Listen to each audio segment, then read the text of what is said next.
What's up, fam? Hit the like, hit the subscribe. Make sure you guys are following us. It's A2D. Blue Meanie talking birds. Let's go. What's up, my family? Listen, first-time listener, or you've been here the whole damn time. Hit that like, hit that subscribe, giddy up, let's go, no notes. That's my baby. I'm dying. That's my baby. We're going at it at 110%. I just want 5 minutes of happiness, please. Just give me 5 minutes. And they scored! They did it! Slap. What the hell was that? Oh, yeah! What the f*** are you talking about?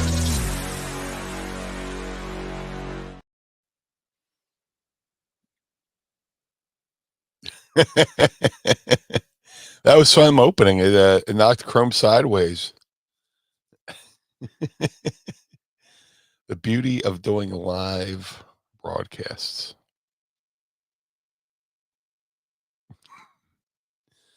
I hope you fix it. I'm going to be a crappy host. I can't hear you, brother. Can't hear you. Yep. So, how are you all doing out there? I am doing fine on this chilly Monday, as we say. Hopefully Chrome fixes what's going on, and we can get down to talking with the birds, talking about the birds, I should say. It's early. I haven't had coffee. First day with the new mouth. Dude, that was the weirdest thing I've ever seen on here in my life. I didn't even hit anything. And just right before we ran the intro video, it turned me sideways. I don't know what happened. For all you guys listening, you can hear me, right? Oh, yeah. I hear you. Perfect. You're good. You're back. We're our live broadcast here. You're live, pal. Getting ready to roll the intro, and all of a sudden my screen turned sideways as the thing, and I couldn't hear me. I don't know. Anyway, we're back. Great way to fill in there, Brian, by the way. Hey. Guy, call it in the ring. Call it in the fly. Right.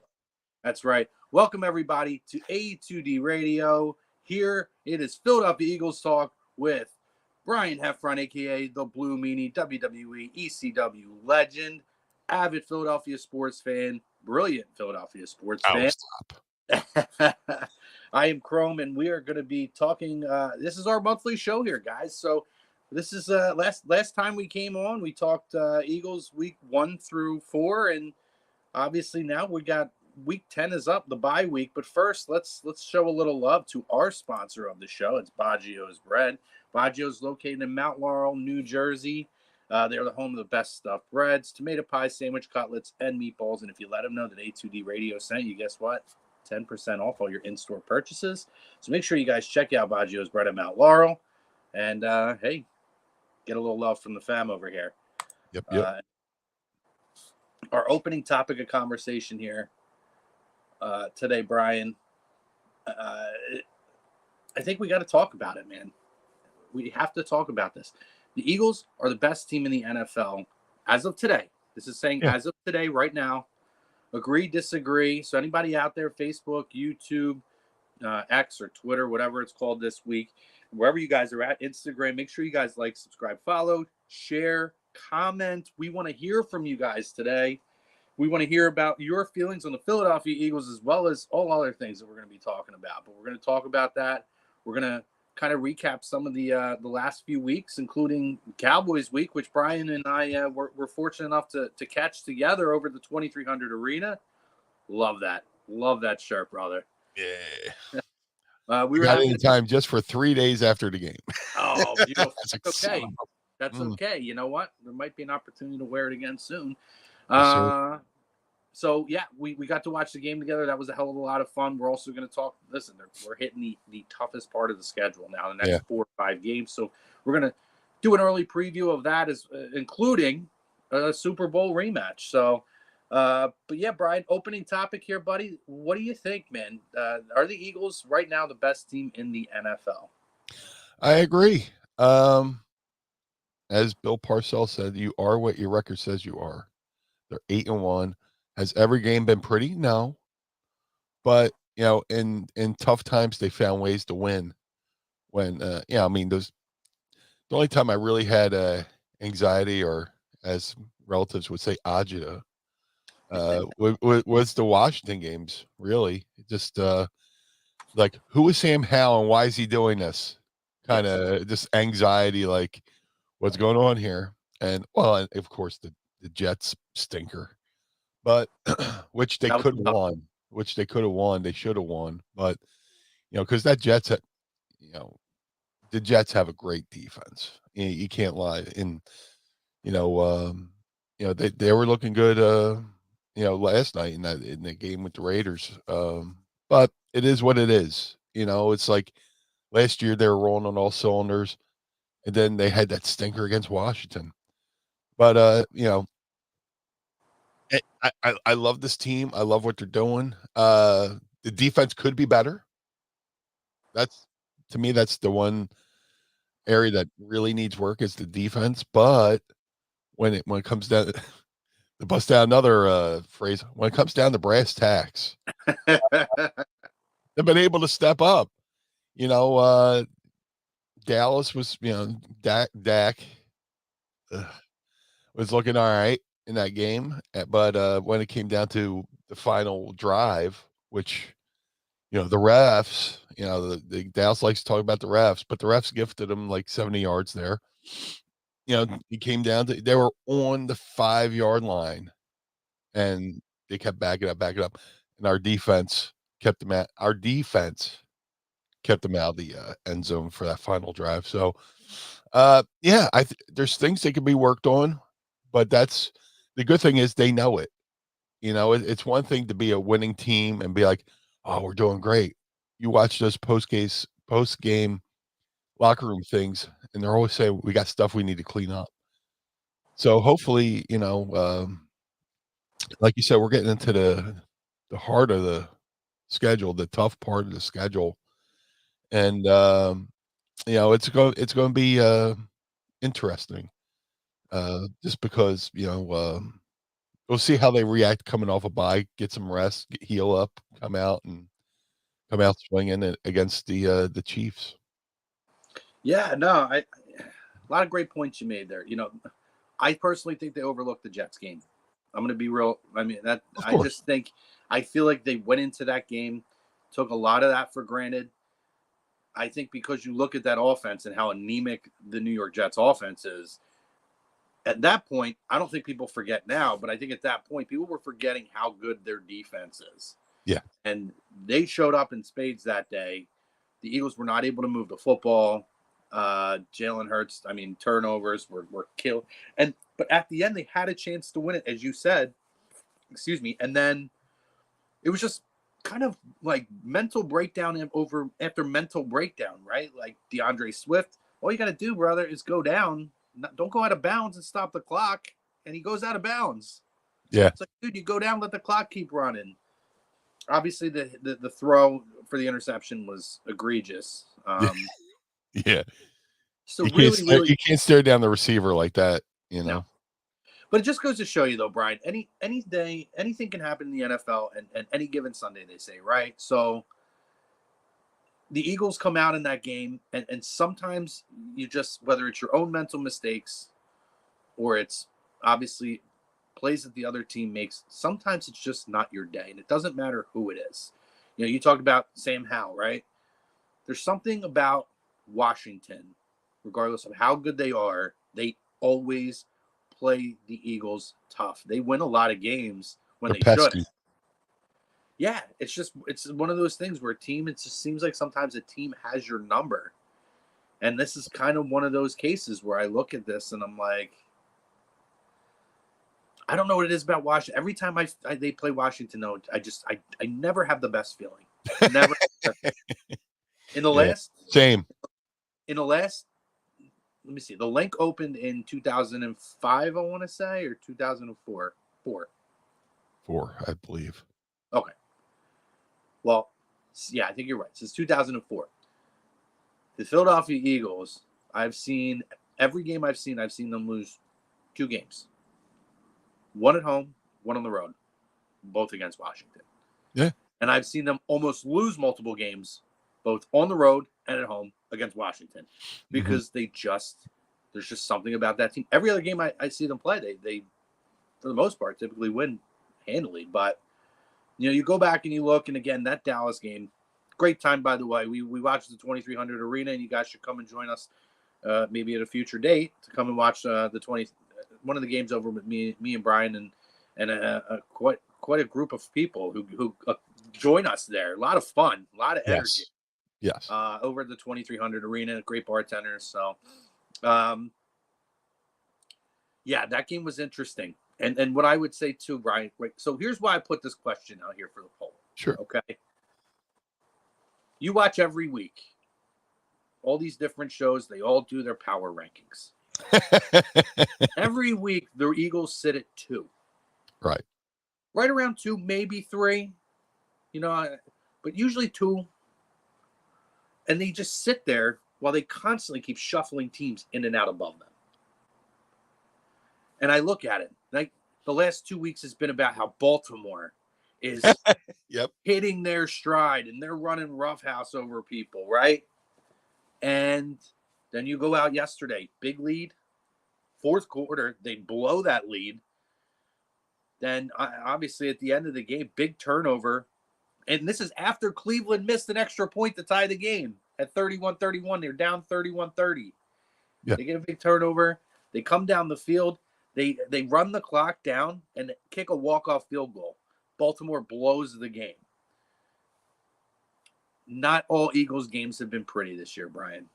However, they're the one team, though, when it comes down, minus, like we said, minus the Jets game, which everybody has games like that. No, there's a reason only one team ever has gone with a perfect season, okay? But at the end of the day, there's one team that comes out and they just make the plays when they need to make the plays, and they win ball games. Who has a quarterback that is week over week improving, and we're going to talk about that, who has right now possibly one of the most unstoppable football players on the planet in A.J. Brown. And yet I've never been one of those, the media is disrespecting Philadelphia. I hate that typically. But I'm just watching it. Like, I have a feeling this week San Francisco is going to be bumped up because San Francisco went out and beat Jacksonville.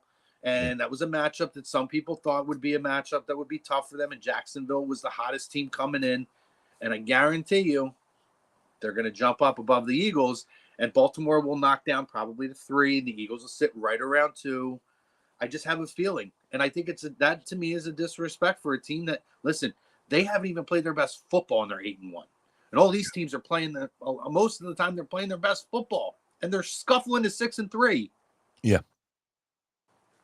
Yeah, I agree. And when it comes to the media and the disrespect, I think that's the pro wrestler in me wants to say that's all by design, because they know if they disrespect the Philly fan base are one of the most vocal fan bases. They want us talking on the internet about the lack of respect. They want us talking on sports radio about the disrespect. They want us on the show talking about the disrespect that the Eagles have been shown. So by us talking about those media outlets, we're bumping up their visibility. Not that they need it, but it definitely helps that Eagle fans are angry at the media establishments for the disrespect by the Eagle, to the Eagles. I got tired of hearing about Baltimore. Were they good? Playing good? Sure. They're a very good football team. Yeah, they were playing good. But like I said, it's like the hot new girl that comes into school, just what's new. The Eagles have been consistently good, but then somebody does something, really, they do something impressive one week and they're the hot new girl in high school, or the new flavor of ice cream that you figure you like. I'm tired of chocolate. This vanilla is great. I'm tired of vanilla. But the Eagles have always been maintaining, while other teams have peaks and valleys. The Eagles have been maintaining, with the exception of the Jets game. And like I said, I think this bye week came at the perfect time. I agree. Guys are banged up. Dallas went down. The good Dallas went down with the arm injury, which was a 4-week injury. But if you include the bye weekend, technically it's only a 3-week injury. So they're going to have to work a little bit harder now that Dallas is out. I don't know what they do. Maybe line up Julio in the tight end position, just for shits and giggles. But I think the Eagles, it's Jalen's knee. This bye week gave him a time to just rest that knee, that bone bruise he's got going on there. So I think leading into this Chiefs game, I think the Eagles are in a good position. I think they're going to do okay. I think they're going to do good against this Chiefs team. And You too. Yeah, when you look at it, it's the tale of. It's like a yin and yang with the Eagles and the Chiefs, right? The Eagles offense doing great. Defense, not so much. Chiefs defense doing great. The offense, not so much. So they're basically even. So I would say I would take a good offense over a good defense. I think our the Dallas Cowboys have one of the have a great defense. And we were able to air out a couple passes on them. I think we can. I think our offense could do great against this Chiefs defense, and our okay defense will maintain against an okay Chiefs offense. Yeah, I think it's been like a tale of two stories, right? Because if I remember correctly, when we started talking, when we did our show a couple weeks ago, it was all about how the defense was stepping up, right? And the offense looked like there was a lot of inconsistency. Jalen was struggling to hit his targets. Accuracy and turnovers were a huge issue. Obviously, it's amazing how when we do these monthly shows, how the tides can kind of turn, right? And listen, the defense has made plays when it's needed to. And in fairness, too, there's been injury issues. They've obviously gone out since we last spoke and acquired a Kevin Byard, who I think – as he gets comfortable, will continue to help solidify, the middle of the field, the safety position. We had Brian Dawkins on here a couple of weeks ago. If anybody, wants to check him out, he's on usually Thursdays, sometimes Fridays with Hollis and are vetted. He does Doc Talk every other week. And what he said a couple of weeks ago was, if it was him, typically if you're traded mid-season, you probably need a good 3 games-ish, maybe 4, to really get acclimated. And we're 2 games into the Kevin Byard, and to your point earlier with talking about that bye week and the 2 weeks to study the game, the game plan, the playbook, really big, I think, for him too. But yeah, it's one of those things, Brian, where you feel like they, regardless of if the offense is hitting on all cylinders like it's starting to do now, or if it's the defense, at the end of the day, whatever side or whoever's not hitting, the thing about this team is they're making plays when they need to. That Dallas game, we were sweating bullets. Oh my God. Oh my, we just can't ever have anything nice in this city, right? They never make it easy on us. And we were talking about it as we were watching it and stressing out. You watch that team just move right down the field, and you thought, this is a typical Philadelphia game. Yeah. We get what we want. We turn to our buddies and we're talking shit on our buddies wearing stars on their shirts and hats. And then right at the last second, it just slips through our hands, right? It felt that way. Yeah. And then you turn around, right? And they make huge defensive plays at the end. Mental mistakes by Dallas too. I don't know how Dak. Maybe it's not on Dak, but I don't know how those receivers aren't in the end zone on that, by the way, that you're going 3 yards shy of the end zone. I mean, Jesus, what were they? It's just one of those things, Brian, where I look at it, right? And that's what, to me, separates this team from others. Even when they're not playing their best game, at the biggest moments, they're there and they are making plays. The Eagles are more fundamentally sound. Like you said, there seems to Well, there seems to be a disconnect between McCarthy and Dak. And last year they fired an offensive coordinator who went off to San Diego, and now this was going to be the year. Every year is going to be the year, right? Best thing about that too, Brian. They hire, I think it was Kellen Winslow or whatever. They hire him or they fire him because Mike McCarthy wants to become a run-first offense. Yeah. And what turned their season around? Passing the football like they did last year. Yeah. They made that dude a scapegoat. Anyway, Yeah. I know, Kellen Moore's got to be like, ha, ha. Yeah. Kellen Winslow was the tight end. Nah. Kellen Moore. I know Kellen somebody. Yeah. But yeah, and with the bye week, I believe Roby's coming back for this Chiefs game. So they're getting guys back. I hope so. We need them. Yeah, Roby's coming back. We're gonna have Byards picking up on the schemes. So I think they'll be all right going into this Chief game. We'll also see what happens with the was it Chiefs, Bills, 49ers, or Chiefs, 49ers, Bills. I forget. But I think Chiefs, 49ers, Bills, Dallas is the next 4 games before we come back on. I think they'll be all right. I think they'll be all right. I think they'll be okay against the Chiefs. I think they will win against the Chiefs.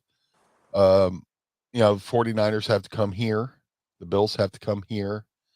49ers looked okay yesterday, but who knows, how long that'll last. Our defense just has to get to Pumpkin Boy. What's his name? Their quarterback, Brock Purdy. Just as long as you put some pressure on Brock Purdy, he'll cough it up, and the defense will take care of that. And the Bills were supposed to be the best team in the AFC, and they're struggling too. So I think the fact that they're coming here in our environment, I think we'll be okay. Then we have to go to Dallas, and I think we'll be all right. I think we'll be all right. It'll be another dogfight. It won't be easy, but I think we'll be okay. Oh, I agree. Before we move on, let's take a couple of seconds here. Let's show a little love to some of our sponsors here with a couple reads. Obviously, our show sponsor. But first, let's get Carlino's Italian Food Market. Purchase online gourmet cheeses, meats, olive oils, and gift baskets. 2 locations in. I have to remember where they're at. I'm sorry. My mind is right. Anyway, check them out. Carlino's, they'll tell you in the commercial. I'm a mess, Brian. I got my work message in me. It's Monday. I know. We're used to Fridays. They do have 2 locations. I'll give you the physical locations in a couple of minutes. But I can tell you this. I was there. Hollis and Irv did a live show from there. The food is amazing. Amazing. And if you guys go there, check them out. I promise you won't be disappointed. Elevate your dining with Carlino's Gourmet Italian Deli. You can go and discover the taste of Italy. And I believe they are celebrating their 40th anniversary this year as well. So make sure you guys go check them out. And obviously, Baggio's Bread, located in Mount Laurel, New Jersey. As we said earlier, home of the best stuffed breads, tomato pies, sandwiches, cutlets, meatballs. And if you let them know A2D sent you, you're in good shape there, guys, because they are going to give you 10% off all your in-store purchases. So make sure you check them out. And obviously, Royal Billiards. Royal Billiards. They are the home for all of your man cave game room needs. Anything from pool tables, dartboards, bar supplies, even hot tubs, guys. I mean, this place is phenomenal. If you can check them out, make sure you turn any ordinary room into an extraordinary experience, particularly now. And it's going to keep rolling. The Eagles are playing great. Sixers are playing phenomenally. Hell, even the Flyers are playing real good. Lots of reasons to have people over. Lots of reasons to upgrade and show off your man caves or your game rooms. So make sure you check them out, royalbilliard.com, and really make it a special experience. and obviously hats.com. Use the promo code Philly. It's going to get you 15% off. You check them out, hats.com. And by the way, you can get the same hat that Brian Dawkins wore in his Hall of Fame speech. Lots of great products there. And you'll see the commercial in a little bit. You want to see some of that product, man? The way Hollis and Irv wear those things, woo, they look fresh. Check them out, hats.com. All right, coming back over here, Brian. So give me your top 5 power rankings, Brian. Power rankings. My buddy Dave LaGreca over at Busted Open Radio does his power rankings, and they always, anytime I heard that word, I think of him. I just giggle because they rip him apart for his power rankings when it comes to professional they're never wrestling. the greatest power rankings. Let's be Yeah. My powerless rankings are look, Eagles are 8-1. I love the Eagles. I love the fan base. I'm annoyed with some of the fan base too. The guy I know comes up to me and goes, the Eagles are the worst 8-1 team ever. I was like, they're the only 8-1 team right now. yeah. Just, and it's been like that since week 1. The closest game to that team of them is 2.5 games back. That's right. And it's been like that. It's been like that since week 1. I've had people coming up to me at wrestling conventions going, I'm worried about this team. Oh, guess what? They won again. I'm worried about this. Oh, cool. Look, another win. So I don't know. Enjoy the ride, folks. We can't have nice things here. This is why we can't have nice things in Philadelphia, Brian. Let's go back to let's go back to the Kotite years. Let's go back to the Kotite years where he can't call plays because his play sheet got wet. Remember those days? Some of the people you got to appreciate what this season for what it is. They're 8-1.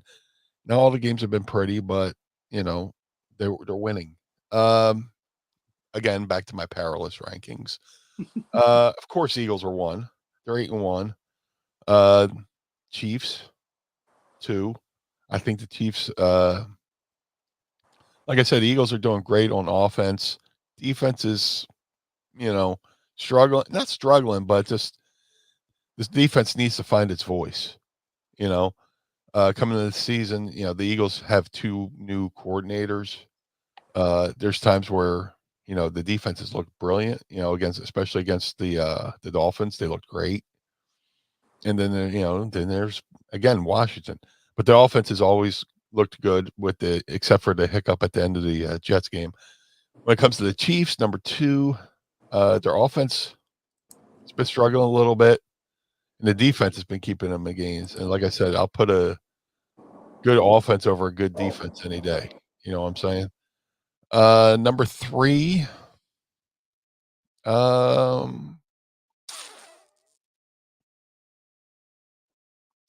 man, I would have to say the Bengals, just because Joe Burrow's getting a little bit healthier. They lost that game yesterday by a field goal. They should have won that game. But Joey Burrow is had a rough, just like the previous season. They had a rough beginning, but then they're starting to catch up with his calf injury, and I think they'll be all right. Number 4, I would say we're just doing 5, right? Yeah, don't pressure me for 10. Don't pressure me for 10. Keep rolling. There'll be a lot of ahs and ums. Number 4. I know. I'll say 49ers. Okay. Of course, the Bengals have to go ahead of the 49ers because they beat them. So 49ers, and then 5. I mean, those Vikings are getting hot, man. Those Vikings are, I don't know. Something about the Vikings tell me they're going to go on a roll and do something miraculous. But no, number 5, I'll have to say Detroit. Detroit's doing good.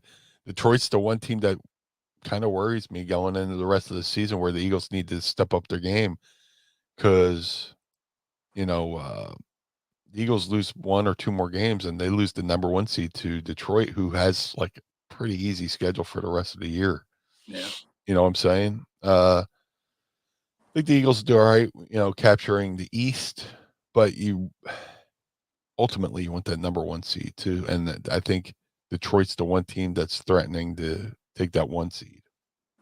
Man, you were almost going to, if you didn't throw Detroit in there, you were going to get the record look. Like, no.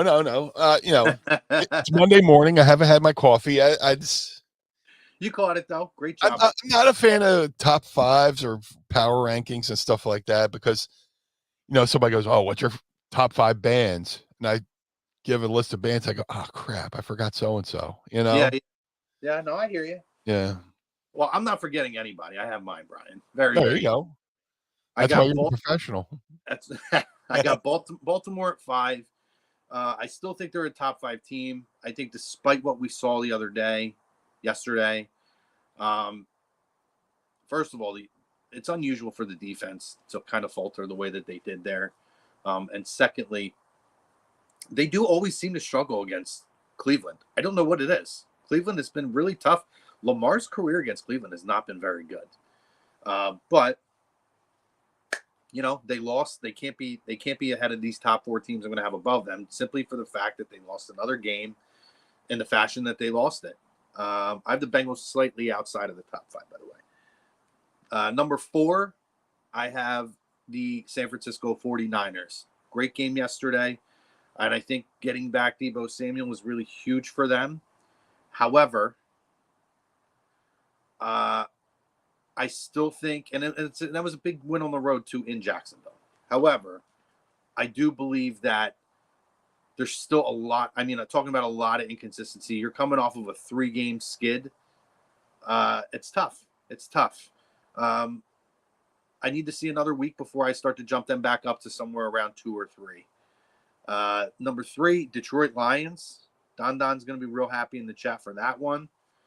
Don's our resident Lions fan, and he's been with us for a long time. So God bless you, brother. You're finally got a team that's worth talking about on A2D radio.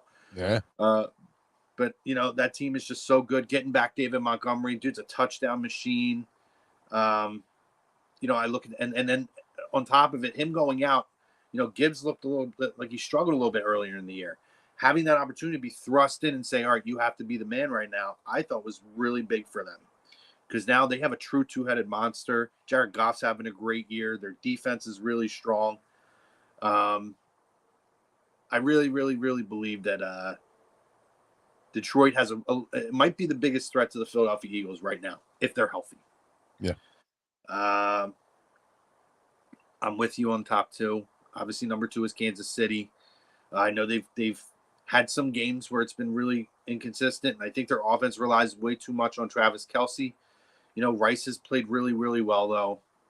And if they could get another guy, they needed to make a move for a wide receiver at the deadline. I think a huge mistake not going out and trying to get a guy like Hopkins or Adams, who are guys who, I don't know about how available Adams would have been, but there's an opportunity there. And I think them not upgrading the wide receiver position was really a miss on their part. Similar to Dallas not going out and getting a running back. I think they needed another running back to go with Tony Pollard. So Kansas City is at my number 2, and number 1's got to be the Philadelphia Eagles. Record, not just record. Again, they have barely played. They played a great game against Miami. They played a really good game against the Rams. Dallas, you probably got 3.5 quarters before it looked a little sketchy down the stretch, right? But they're starting to play better football as the season's going on. And that's what's encouraging. And you're right, what you said earlier.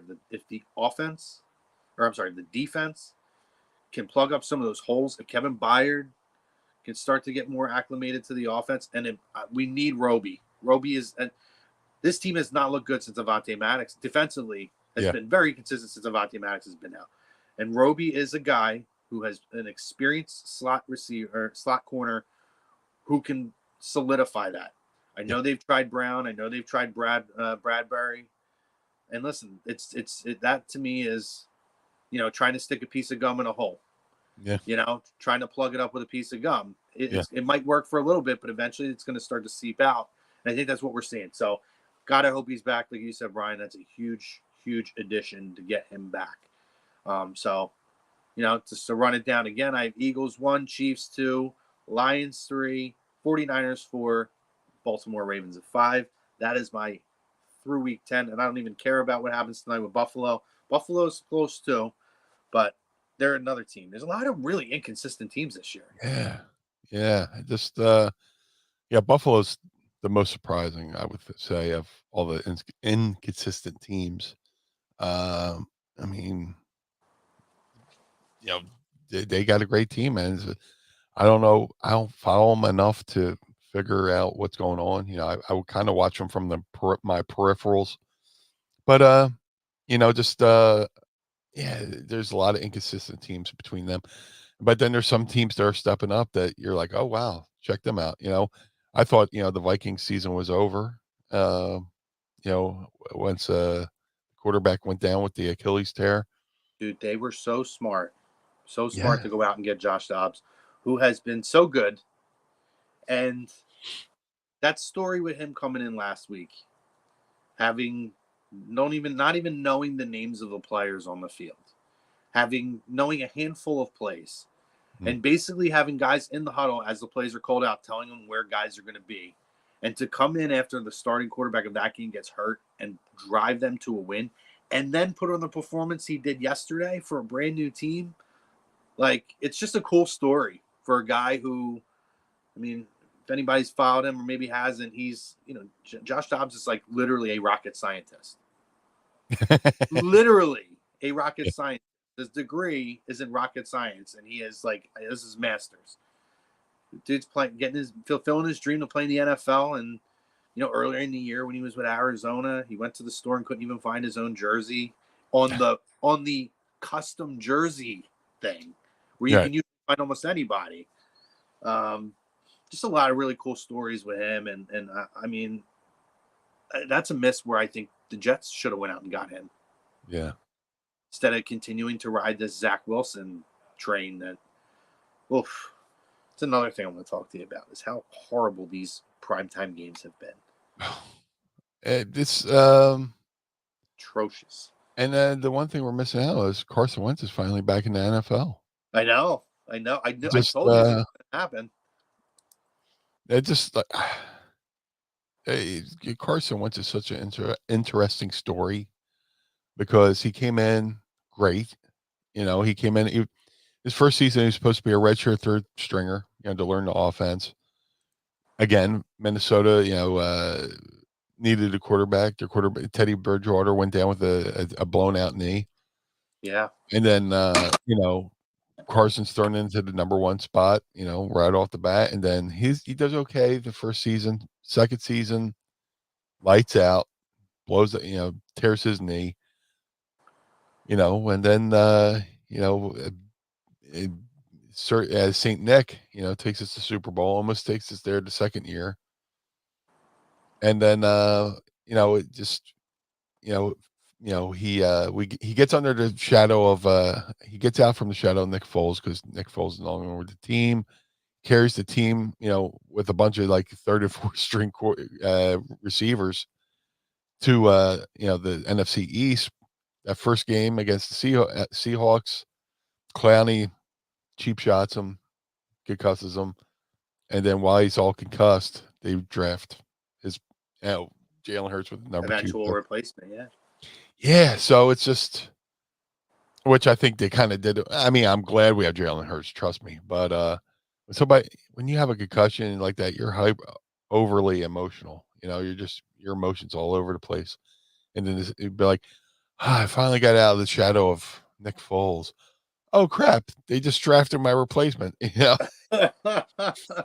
So he's bounced around from team to team. Hopefully, this experience has humbled him because I've heard, you hear stories about how he's hard to, he doesn't want to listen to the people who've done it, But hopefully, this is a humbling experience. And like I said, there's teams that needed quarterbacks. I'm surprised it took them somebody this long to pick up an able-bodied Carson Wentz. Yeah, it's ironic too, right? First of all, I thought he was coming back. I mean, I've been saying it all year. I've had people tell me, I don't know, man, he's done this. There is talent there. And there's a lot of quarterback injuries this season. Yeah. There was never a doubt. Like, I'd be honest. I said it before, and I'll say it again, Brian. I would have been 1,000% on board to sign him to back up Jalen Hurts. I think Marcus Mariota stinks. I think our Out backup loud. situation, yeah, like you can actually physically see how much he stinks. Yeah. Like, really stinks out loud. And I've never been a Mariota guy. It's even worse now. And I would have bought him in this year. And to think that some of these guys, like Marcus Semien? Yeah. Is he the one that the Jets signed? Like, what are you doing? That guy stinks. Like, there are definitely quarterbacks that got picked up before him that, I'll be honest, he's better than talent-wise. No about between here. He's got to get between here. Yeah. But maybe the time away. Like, I'll always bank on the talent and hope that this is better here than going out and getting a guy that I know is literally basic. Is just basic. The thing with Carson, he was a big fish in a little pond, and he carried that attitude to the NFL. And he had some success in his second year, and it's like, see, I told you. But then the next season happens, and he's floundering a little bit, and then they come up with this back injury, and then which apparently doesn't. Travis, jeez, I can't get names right today. Marcus Semien's the baseball player. It's Monday. This is why I got you guys here. It's a today for me. Yeah. There we go. Yeah. Yeah, listen, I mean, it is ironic him going back to the place where his career changed. Yeah. And that point was brought up, I believe, by, I want to say, that might have been Rob Ellis on his show here on A2D Radio. Brought up that point. I thought it was a phenomenal point of the irony of Carson Wentz goes back to the place where his career was never the same after. And maybe that's a chance for him to revive himself. You know, I know obviously he's backing up Matt Stafford, but maybe it's a chance for him to go somewhere and have a chance to revive himself and find a job for himself for next year. You know, the attitude thing, I think a lot of us were questioning how the validity of that, but it seems like in the long run, there's a lot of truth to all that. In terms of, like you said, big fish, small pond, coming in with an ego. Sometimes his head didn't fit through the door.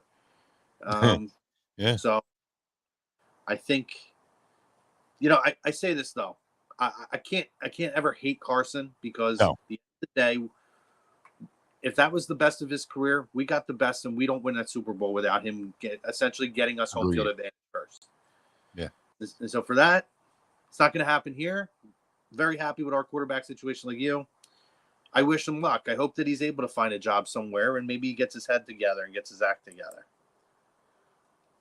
Yeah, I would like to I'd like to see the Eagles get a better backup. Like you said, Mariota stinks out loud. He just it's just when you go back to that, Super Bowl season, having a really good backup quarterback is what saved us, and you kind of need that now in this league. And like you said, it would be interesting if Carson came back as a backup, but man, the media circus around that would be unbearable, I think. See, I don't think it would have been a big thing because I look at Jalen as a guy who just is of a different level when it comes to mind frame. Like Carson, I think mentally was incapable of handling that pressure of Nick Foles is here. Nick Foles won the Super Bowl, this and that. I think if Carson came back and he was the best talent out there, Jalen would be like, sure, whatever. It's my job. He knows it's his job. Yeah. And he goes about his business the way. And if Carson came in and thought that, then I truly believe that would have been the situation. So, I mean, but it's all hearsay now, but I don't want to get into talk about backup quarterbacks, but Jesus God, I hate Marcus Mariota. How pathetic am I that I would rather, I'm like 100% in on bring Carson Wentz back for him. Yes, it is the Boathouse jersey, by the way. Nice. Which, by the way, shout out to the Sixers, man. What a start. Good Lord. And then But look at Sacramento. Oh, Los Angeles. Terrible. I mean, oh yeah, see, it's Monday. It's It Monday. just Look at the Clips, man. They are 0-3. I don't know if they played last. I think they're 0-3 since the Harden deal. And this team just continues to roll. Tyrese Maxey, 50 points last night. Wow. I love his energy. He's a spark plug. He might have the best floater in basketball in terms of like, you know how hard that is? And to have that kind of touch and hit it consistently, to just have that runner in and just float it up and in. I mean, he's a treat to watch. I'll tell you what, he's a special player. Absolutely. As someone who was on board for let's go get Dame Lillard. I'm glad that we didn't do that. I'm happy to take that. They say you never shop. You should never shop when you're hungry. So just I think Dame is a special guy. He's a Hall of Famer, but you know, and I do think he would be excellent with Embiid. But at the end of the day, you only got so many good years left with him. Tyrese is young. Yeah. So he's a future guy. He is. Oh, apparently he's a now guy. Well, now and future, but like we got him for the long haul. Where you bring in Lillard, you don't know how much time you have with him. You know, while Maxey's probably there was the being a Philly sports fan, it always seemed like once somebody left Philly, they did amazing things. Iguodala leaves here, goes wins a champion. Like everybody who left here, so I'm like, oh, I just left Philly. Oh, okay, let me go win a championship. Yeah, particularly with basketball, especially like Drew Holiday. Yeah, so many process guys. Yeah, but, it's like thanks, guys. Couldn't you done that here? Yeah, jerks. Let's take a quick step away, run a couple commercials, and then when we come back, we'll do a quick preview. We'll pay a few bills, and we're going to do our preview of obviously next week's Monday night game. A quick preview of that. Just a quick rundown of the games coming up in the next couple weeks, and what we think the Eagles need to do to be a success in that stretch. So let us step away for a moment, and we'll be right back. Royal Billiard and Recreation, proudly celebrating 40 years and our new, bigger showroom. Twice the size and twice the fun. More pool tables by Olhausen. More dartboard sets, including custom reclaimed backboards. More bar and kitchen stools that can change a room. And more bars, including pre-built and custom. Hot tubs, skee ball, shuffleboard, outdoor, and fun. Royal Billiard and Recreation, your ultimate game room store. Now located on Bethlehem Pike in Colmar.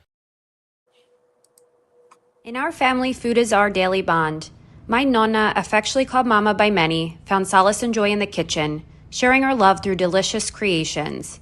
She turned her culinary passion into a flourishing business alongside her husband and sons in 1983. Celebrating 40 years is a testament to our exceptional team, friends, family, and beloved customers. With gratitude, we look forward to the future, expanding our brand to share the highest quality Italian food and wine nationwide. Our heartfelt thanks to everyone who has played a part in our story. Grazie mille.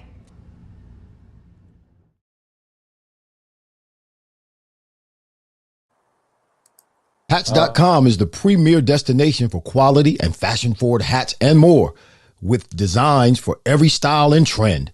Locally based and run by Philly sports team fanatics, Hats.com can help you elevate your hat John. Utilize the easy-to-use guides at Hats.com to find your perfect size and style, and shipping and returns are free. Hats.com. Find yourself in a hat. Use code Philly for 15% off your order. Hats.com. My apologies to Hats.com, but I was going to say, I don't know about you, but I'm about to run over to Carlino's. Dude, the food is so good, I'm telling you. I could eat meatballs every day. Those meatballs, yeah, you're in. I'm telling you, it's game over. According to some my joke is, according to Encore, I'm a family of 4, but I could eat like a whole tub of those meatballs just looking at that commercial, man. Dude, I feel like meatballs are like one of those things that I can never have enough of. Like no. It's like Jell-O. I just can eat meatballs like. You can eat them plain. You can put some tomato on there. You can put some Frank's Red Hot on there. You can He's on there. Yeah. He made so. Oh, I'm telling you. So, guys, go check out Carlino's. Go check out Royal Billiards, hats.com, all of our wonderful sponsors here, and Baggio's as well. Let them know that we sent you guys over there. But back here with Brian Efron, the Blue Meanie, ECW, WWE legend, Philadelphia sports fanatic, and really, really smart Philadelphia sports mind. Appreciate you joining us here, Brian, again. And so let's get into the upcoming schedule we have.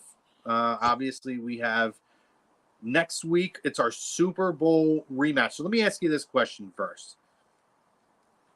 Does it matter to you? Like, I would say, I can tell you right now, it doesn't for me, but do you feel like a sense of like, I got Ramona Reigns barking over here. That's my dog's name, Ramona Reigns.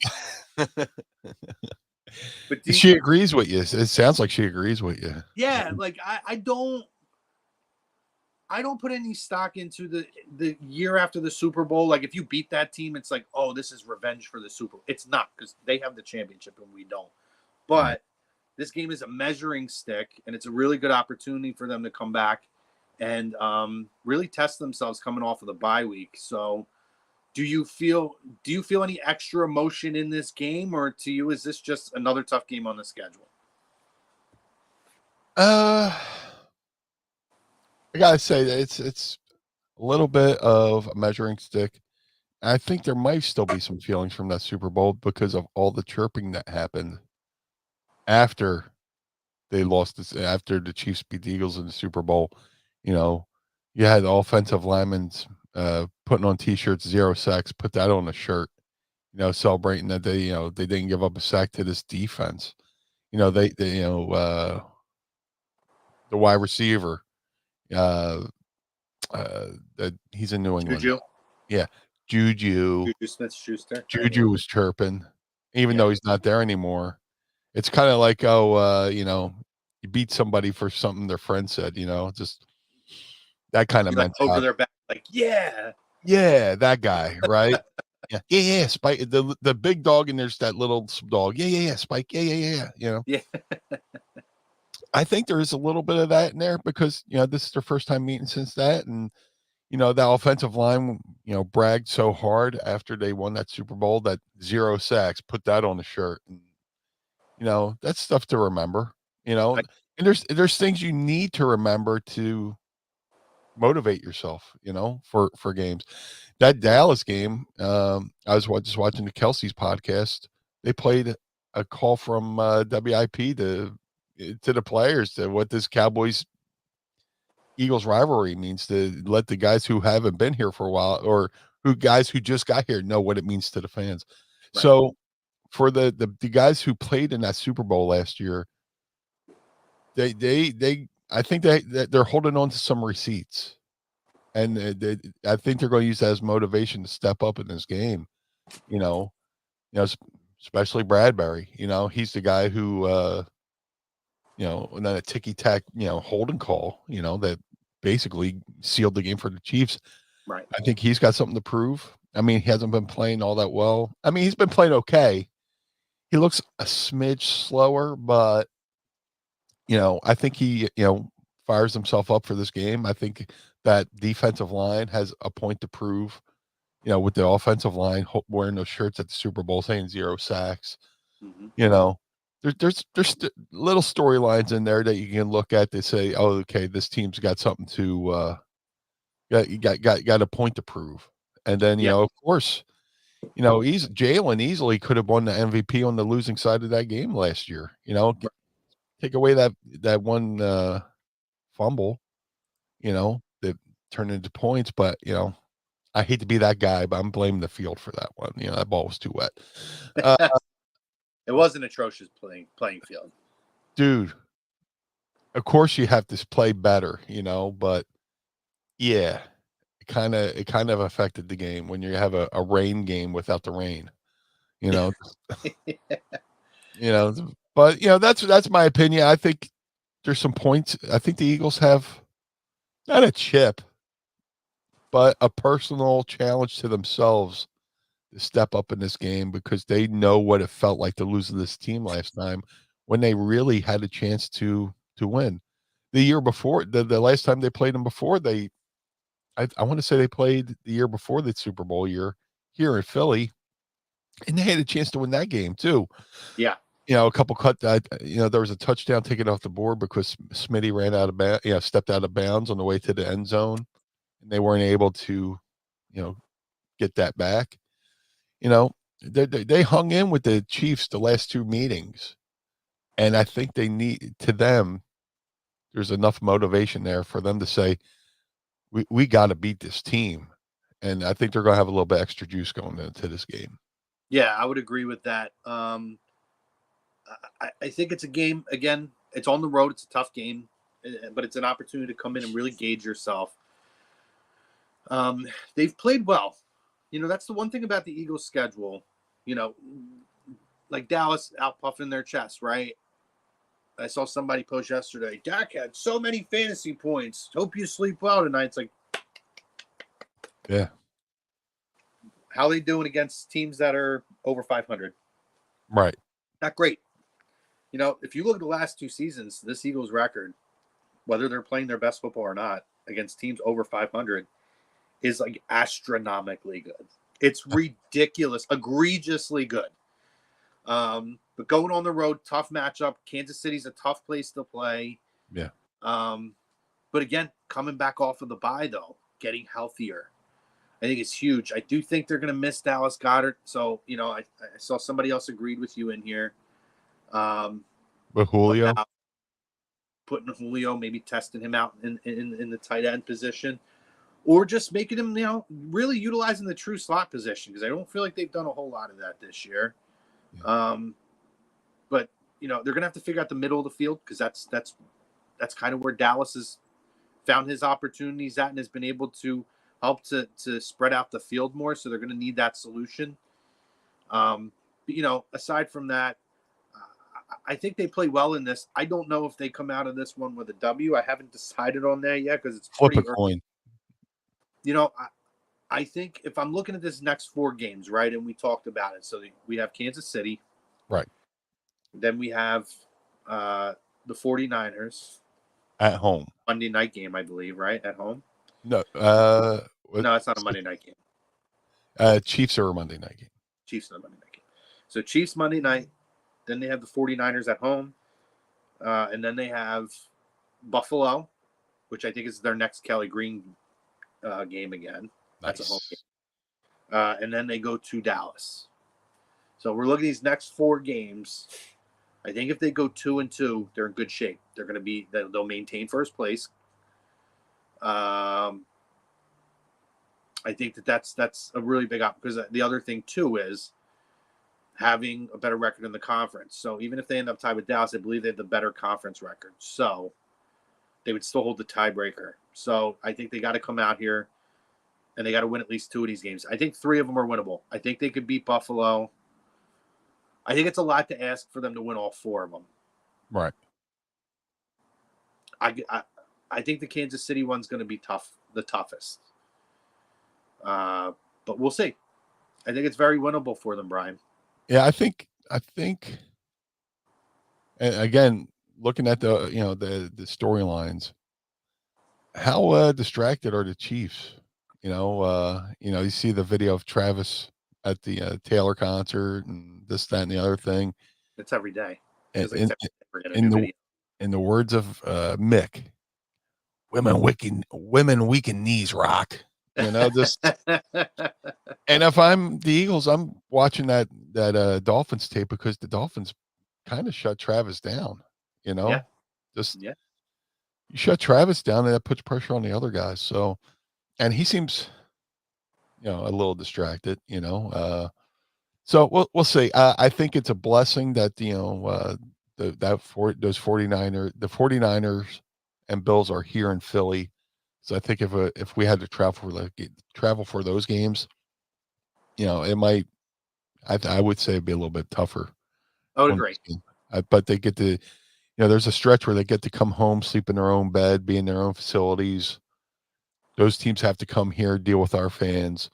I think they handle the 49ers. I think they take care of the Bills.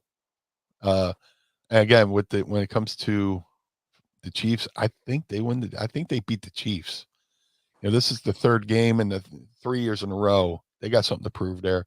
So you think Cowboys. Dallas takes the game in Dallas?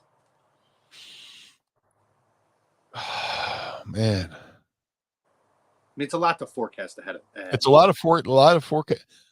They say Dallas is a different team at home, but they're always blowing out the bad teams. Just you would have thought, geez, looking at my timeline today, they beat a 2-7 Giants team. They're hoisting the midseason Lombardi. And here's the other thing. It's just like, the Eagles haven't won in Dallas in a little bit. And last year, the Eagles almost won with Gardner Minshew. Yeah. So that's a flip a coin. That's a flip a coin. You need to play seamless ball. You got to protect the ball. You can't have a single turnover in that game. Yeah. You got to get points. And you can't settle for field goals. You just got to go for the touchdowns. Don't hand over the ball, and I think the Eagles will be all right.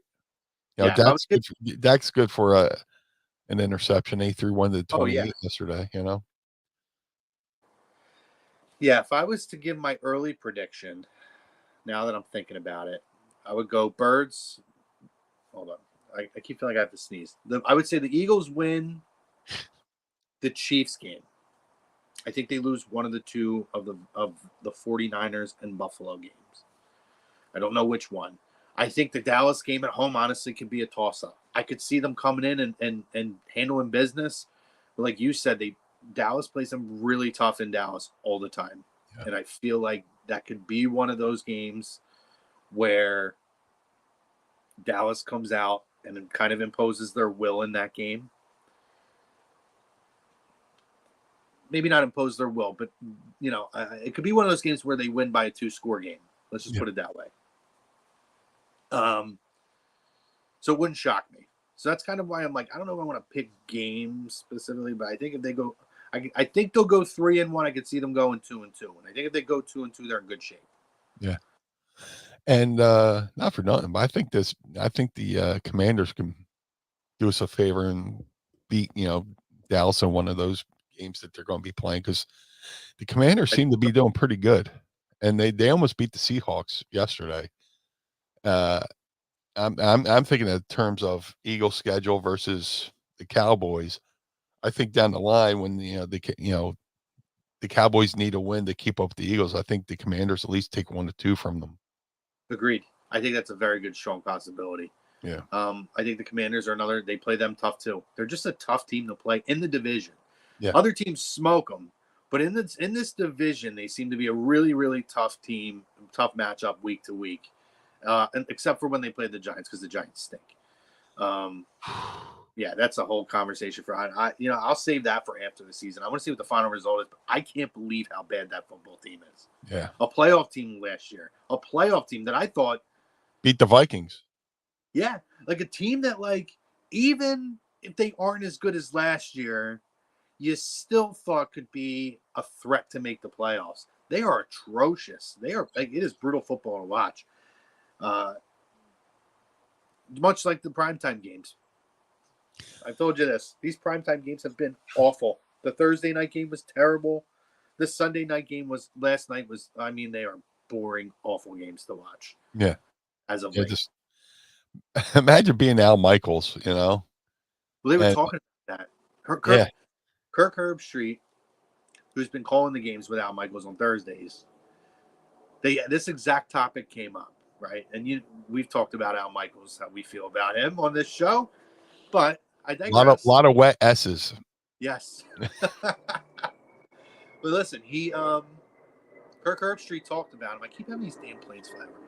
Kirk Herbstreit talks about him, and he says that I guess there was a game last year where he made a comment on the air regarding, like, basically how boring the football game was, like saying, like, something like implying that they weren't playing football because they were so atrocious. And people were like, oh, he doesn't even want to be there, this and that. And Kirk's like, listen, if a game is not a good football game, He's going to tell you it's not a good football game. Doesn't mean he doesn't want to be there. Doesn't mean this and that. That's kind of what I feel like. I feel bad for the people who call those games, who have to broadcast those games, because those games are atrocious, these last couple of games. The highlight of the Thursday game was Jason Kelsey. I know. Yeah. Which, shout out to Jason Kelsey, man. The should have been sexiest man alive. Yes. Patrick Dempsey's been there. He's had it before. Let's give it to somebody. Like, you know what I mean? Let's give it to the common man. He's like the Dusty Rhodes of football, okay? Give it to the common man. Yeah. Absolutely. And before we run through where we can find you at, Brian, also shout out to Kelly Oubre. What a situation that is, by the way. Yeah. Kelly Oubre, obviously first year with the Sixers, playing amazing basketball. Shame. It's hitting a hit and run situation. Gets himself up and gets himself to help, but I mean that could have been lethal. So I mean, shout out to him, man. We send our best wishes to him on a speedy recovery. Great to see your teammates pick you up last night and carry the load. But you know, hopefully it's sooner than later. He's back. It sounds like maybe he could be back a little bit sooner than they initially thought, but we'll see. Just take your time, get yourself healthy, and get back on the court when you're ready. But Brian, obviously, where can we find you at, buddy? If you would like to follow the Blue Meanie on all forms of social media, at Blue Meanie, BWO, wherever you do your social media. If you would like to support the Blue Meanie, go to prowrestlingtees.com/Blue Meanie. Get yourself a BWO shirt, or I got some Philly shirts on there as well. I got my Philadelphia shirt in the theme of the ECW shirt. Go over there at prowrestlingtees.com/Blue Meanie. I also have a podcast, Mind of the Meanie. You can listen to that wherever you get your favorite podcast. Drops every Monday morning at 6 a.m. Me and my co-host Adam Barnard talk about everything from music, movies, sports, and tons of useless knowledge. So mindofthemeanie.com, wherever you get your favorite podcasts. Yeah, it's great stuff, guys. And stay tuned. I think I don't want to put it out there too early, but maybe I can just dabble with it. Eagles Cowboys might be a little something going on with Brian and myself, something that you can come and visit. And check out the game with us, and you know, may or may not be a pregame show done live from the 2300 arena, formerly the ECW arena. Yes, the ECW arena. We're trying to hammer out some details to make that happen, and if we can, we will. But either way, we're going to be there, and we're going to be watching the game anyway. Yes, come and hang out with us. Come support an awesome facility with. The renovations done there are amazing, by the way. It looks so good in there. Yeah, the 2300 arena is amazing. They besides the events they run, they now have a bar called Bar 2300. Great TVs, great staff, great food. So we had a blast there watching the last Eagles Cowboys. Yeah, and hopefully we get together and do something for the next Eagles Cowboys game.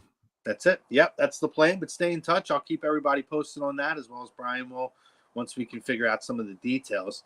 But thank you to our sponsors as well. Baggio's Bread, obviously hats.com, Carlino's Italian Market, as well as Royal Billiards. You can check all them out. Check out all their sites, and make sure you guys check out Mind of Meanie. I'm telling you, the show is so freaking good. But for myself, for Brian, we'll have him back next month. We'll recap again. We'll talk a little bit more, and hopefully, Brian, we're talking about like locking up first place in the NFC and going in with home field advantage, right? I think we're gonna learn a lot about this team, and I think make sure you guys check out our next show. It's gonna be following the Dallas game on December 10th. So sometime then that week, whether it's probably be the Friday is typically when we do. We'll let you guys know ahead of time. Come and join us because there's going to be a lot to talk about during the toughest stretch of the Philadelphia Eagles schedule. So Yeah. Again, thank you for everybody out there, all your comments, like, subscribe, follow. Thank you to Brian for joining us again. Thank you. And from myself, guys, everybody out there, have a great week. And give somebody a hug. Let somebody know you love them. All right. Take care and go Birds. Go Birds.